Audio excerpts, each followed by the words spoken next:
தற்போது விருதுநகர் மாவட்ட ஆட்சியர் ஜெயசீலன் நம்மோடு இணைந்திருக்கிறார். அவரிடமே கேட்கலாம். சார் வணக்கம். சார் வணக்கங்க. விருதுநகர் பட்டாசு விற்பனையில எந்த அளவுக்கு ஃபேமஸோ அதே மாதிரி பட்டாசாலை வெடி விபத்துலயும் ஃபேமஸா இருக்கிற மாதிரி இருக்கு சார். இந்த விபத்து தொடர்ந்து நடந்துகிட்டே இருக்கு. இதற்கு முன்னாடி எடுத்த நடவடிக்கைகள்லாம் என்னென்ன? இந்த மாதிரியான விபத்துகளை தடுக்க என்ன நடவடிக்கை நீங்க எடுத்திருக்கீங்க? இதுக்கு என்ன தீர்வுன்னு நினைக்கிறீங்க? இந்த பட்டாசாலையில நடைபெறக்கூடிய விபத்துகளுக்கு பல்வேறு காரணங்கள் இருக்கு. அதுல முக்கியமா அதிகப்படியான எண்ணிக்கையிலான உற்பத்தியை அனுமதிக்கப்பட்ட அளவை விட மேற்கொள்வது, அதிகப்படியான பணியாளர்களை பயன்படுத்துவது, இந்த மாதிரி மல்டிபிள் ரீசன்ஸ் இருக்கு. இந்த ஃபேக்டரியை பொறுத்தளவுல இன்னைக்கு காலையில ஒரு 2 தொழிலாளர்கள் அந்த கெமிக்கல் மிக்சிங்காக பொருள் எடுத்துட்டு போறப்ப கை தவறி விழுந்ததா சொல்றாங்க. அதனால வேற பில்டிங் ஒன்றும் டேமேஜ் ஆகல. இவங்க 2 பேர் மட்டும் அந்த வெடி விபத்துல இறந்துருக்காங்க. அதனால அவங்களுடைய கவனக்குறைவால நடந்துச்சு அப்படின்னு பேசிக் இன்ஃபர்மேஷன் தெரிய வருது. டீடைல்டு என்கொயரியில தான் நமக்கு முழு விவரங்கள் தெரியும் இந்த விபத்தை பொறுத்தளவுல.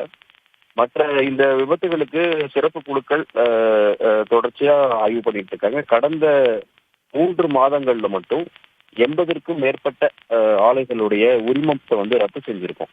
அவங்களுடைய பல்வேறு விதிமுறைகள் இதை ஆய்வு பண்ணி 80க்கும் மேற்பட்ட ஃபேக்டரிஸோட லைசன்ஸை டெம்பரரியா சஸ்பெண்ட் பண்ணியிருக்கோம்.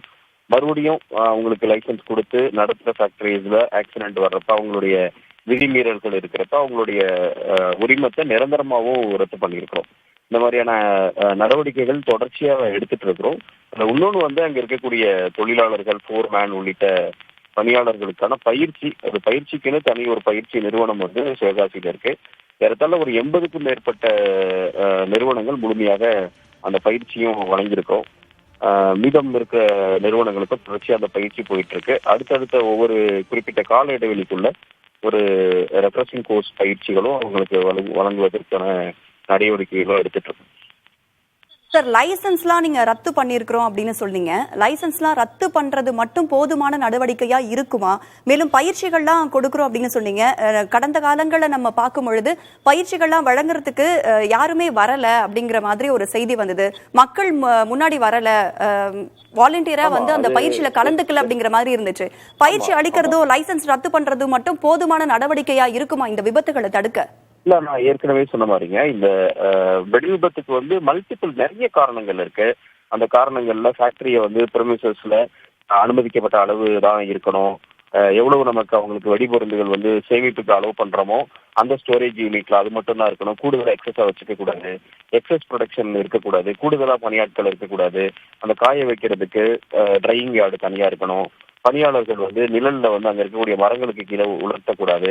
இந்த மாதிரியான பல்வேறு எஸ்ஓபி பாதுகாப்புக்கான நிலையான வழிகாட்டு முறைகள் இருக்கு. அதை பின்பற்றணும். இதுக்கு அதை கவனமா கையாளுவதற்கு தொழிலாளர்களுக்கான பயிற்சியும் ஒரு முக்கியம். ஏற்கனவே இந்த பயிற்சிக்கு நீண்ட காலமா நிறைய பேர் அவங்க தொழிற்சாலைகள்ல இருந்து ஸ்கில்டு லேபர்ஸும் சரி, அன்ஸ்கில்டு லேபர்ஸும் அனுப்பாம இருந்தாங்க. அவங்களுக்கெல்லாம் அபராதம் விதிச்சு இப்ப அவங்களும் முழுமையாக அனுப்பிட்டு அந்த பயிற்சியும் போயிட்டு இருக்கு. இது மல்டிபிள் ரீசன்ஸ், ஒரே ஒரு குறிப்பிட்ட காரணம் மட்டும் சொல்ல முடியாது. எல்லாவற்றையும் நாம் தடுப்பதற்கு அனைத்து நடவடிக்கைகளும் மேற்கொண்டிருக்கோம். நன்றி சார். இணைப்பில் உங்களுடைய நேரத்தையும் கருத்தையும் பகிர்ந்தமைக்கு நன்றி சார்.